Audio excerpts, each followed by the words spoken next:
just about one bad night. This was about what that loss revealed, the way the Lakers played, the way they closed the game, and more importantly, what it said about LeBron at this stage of the series. Barkley didn't dress it up, didn't soften it.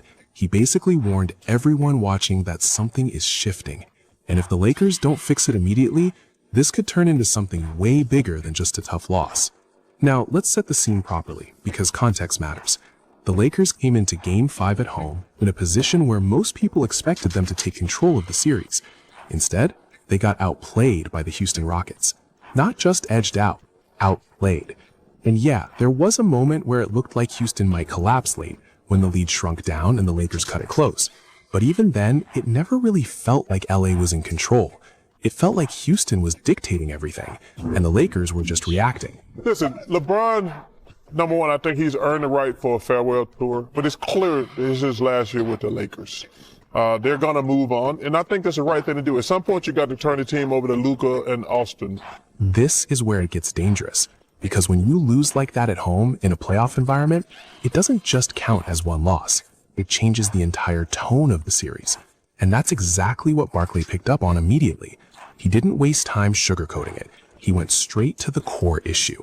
He basically said, look, Houston has outplayed the Lakers from multiple games now. Even in the games LA won early, they were holding on, not dominating. And that's a huge difference. The Lakers are not full strength.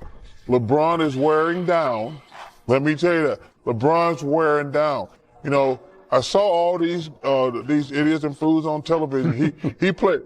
LeBron's playing great for a 41-year-old in Game 1 and Game 2. And he played great in Game 1 too. But when you get older, the longer a series goes, his efficiency is coming down. Here's the part nobody is talking about. Barkley wasn't just analyzing the game. He was calling out LeBron directly, without even needing to say his name in every sentence. When he said LeBron is wearing down, that wasn't a casual observation. That was the message. That was the headline. Because LeBron started the series strong, playing at a high level, controlling tempo, making the right plays. But as the series has gone on, his efficiency has dipped. And that's exactly what happens with age, no matter how great you are. This is where young players usually make a mistake. They think greatness means you can defy time forever. But playoff basketball doesn't work like that. The longer a series goes, the more it exposes everything. Your stamina, your decision-making, your weaknesses. And Barkley pointed out something that a lot of fans don't want to admit. When LeBron's efficiency drops, it doesn't just affect him. It affects everyone around him. Because think about it. When LeBron isn't creating easy looks, guys like Austin Reeves aren't getting those wide-open opportunities anymore. The spacing changes, the rhythm changes, and suddenly the offense starts to look stagnant. That's exactly what we saw late in that game. The Lakers went into what Barkley and even Shaquille O'Neal called hero ball, isolation plays, forced shots, hoping for a big three to save the moment instead of building consistent offense. This is where it gets dangerous, because hero ball doesn't win playoff series. It might win you a game here or there, but over a 7-game stretch, it gets exposed. And Barkley made it clear. He said he hates watching the Lakers play like that, especially late in games, because it shows a lack of discipline, a lack of structure, and most importantly, a lack of killer instinct. And that's the part that really hit hard, the killer instinct. Because this wasn't just about strategy, this was about mentality. Barkley questioned why the Lakers came out flat. No energy, no urgency, no intensity. In a game that could have put serious pressure on Houston, they looked passive. And when a team plays like that in the playoffs, it sends a message, not just to fans, but to the opponent. Here's the part nobody is talking about. Houston now believes they can win the series. And that belief is everything, because once a young team gets confidence, especially against a veteran team, things can flip very quickly. Barkley even said it straight up. The Rockets have the momentum now. And if you understand playoff basketball, you know momentum is real. This is where it gets dangerous, because Barkley didn't stop there. He basically predicted what's coming next. He said if the Lakers are going to win this series, it's going to go to Game 7. And even more boldly, he suggested that LA isn't winning Game 6. That's not just analysis. That's a challenge.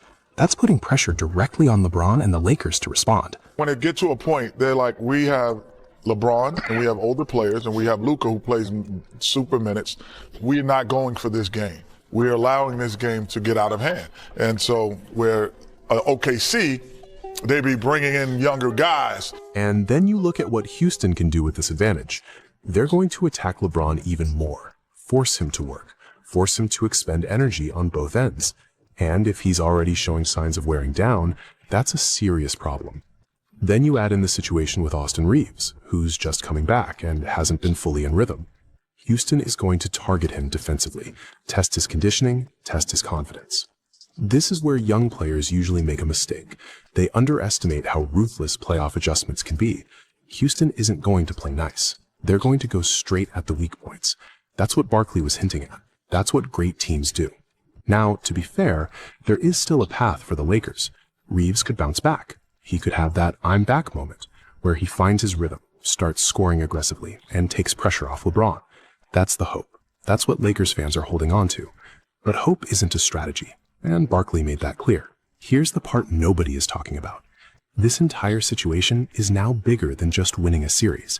It's about legacy.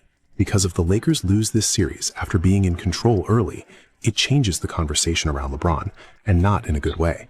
There's already talk about what it would mean if he blows this lead. People are already debating whether it should impact his legacy. And let's be real, it will. This is where it gets dangerous, because we're talking about history now.